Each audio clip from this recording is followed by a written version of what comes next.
Hey everybody, I'm waiting for my computer to come up. My camera, just one sec. Okay, there we go. So, have y'all ever had one of those days where you're thinking, seriously? And you're about ready to call somebody and just kind of smack them upside the head? That was my day today. Anyways, I'm not really that kind of person, but yeah. Anyways, so I want to welcome everybody back to my cozy little command center, also known as the room where where I pray, I cry, I laugh, and occasionally hide from the laundry. It's because it's like a character in a horror movie. It's the villain. So, if you were here yesterday, you know that we started diving into a glorious topic of big life decisions, right? The kind that make choose like the kind that are kind of like having to choose between Chick-fil-A sauce and Polynesian sauce. That's just it's gonna be like amateur hour here. But if you missed it, no worries. The recap is that I talked about that moment when your comfort zone turns into a cage and God starts nudging your spirit like, "Hey daughter, it's time to move," and you're like, move? Move where? Do I need a U-Haul? Do I need a sign-up sheet? Do you validate parking? When we talked about that internal wrestling match, the kind where your brain is in a full-on panic and your heart is begging for peace, and you want to do something, you want to do something brave, but the what ifs show up like the uninvited clowns at my birthday party. Yeah, I'm still not over that fear. I probably won't ever be. But here's where the rubber meets the heavenly road. After the panic, after the prayer, after the cry session I may or may not have had with my Diet Mountain Dew, yes, woohoo, it's yummy. You've got to take a step, and let's be real. Sometimes those steps feel more like flails, especially with me when I'm trying to step. You might feel like a toddler learning to walk again, but spiritually.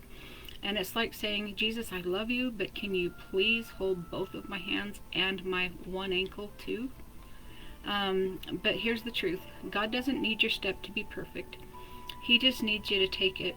And I've had to get real with the Lord lately and say something like, "Heavenly Father, I don't know where to go. I don't know what's going on. I don't have a 5-minute plan, let alone a 5-year one. But I do trust you, and I trust you see that what I can't, and I trust that you're ordering my steps, even if I trip over them, every single one of them." Because, guys, let's be honest. Sometimes our big, bold yes to God is immediately followed by, wait, what did I just say yes to? And this one's when I'm thinking, what did I just say yes to? But here's the beautiful truth. He's not asking you to leap the whole mountain. He's just asking you to take one step. That's it. One faithful, prayer-covered, maybe slightly panicked, but willing step. He will meet you there, and he is every single time there with you. And some of those steps, they're going to be weird. They might look like calling someone that you've been trying to avoid, opening a new notebook, which I've got tons, labeled dreams, or finally admitting that TikTok is not a quiet time replacement or a timeout replacement.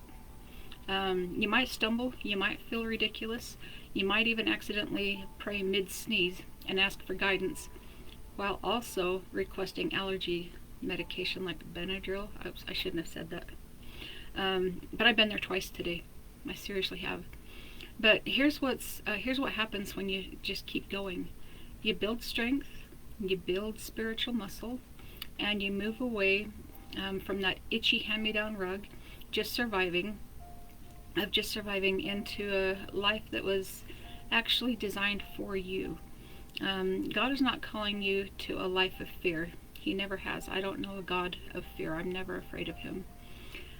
He's calling you to a life of faith, one holy, clumsy, grace-drenched step at a time. So, what's that one small, ridiculous sounding, deeply spiritual baby step that you can take today? Is it set your alarm for 10 minutes earlier to pray? Maybe sending that message to somebody that you've been putting off. Writing the first sentence of saying, okay, Lord, I don't know what I'm doing, but I'm willing. That's all he needs, is your willing heart. Because when we move with God, even tiny steps become holy ground. And listen, I am not just preaching to the choir here. I am in this journey with each of you, if you want to join. On Monday, I'm going to be here at 7 p.m. Mountain Time, like I always am. And I'm not going to be cooped up here in my office. I will be sharing something big that the Lord has been working on in my life.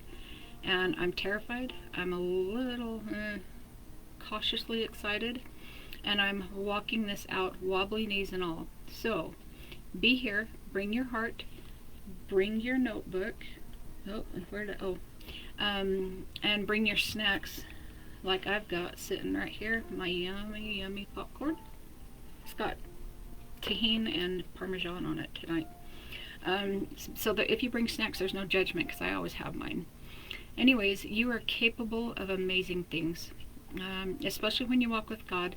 Even if you're still in your, I had to bring props tonight, fuzzy socks. I cover my stump with it. And yesterday's dry leave-in shampoo. Yeah, have you ever used that? Anyways, okay, love y'all tons, and I will see you guys Monday. Have a wonderful Sunday tomorrow.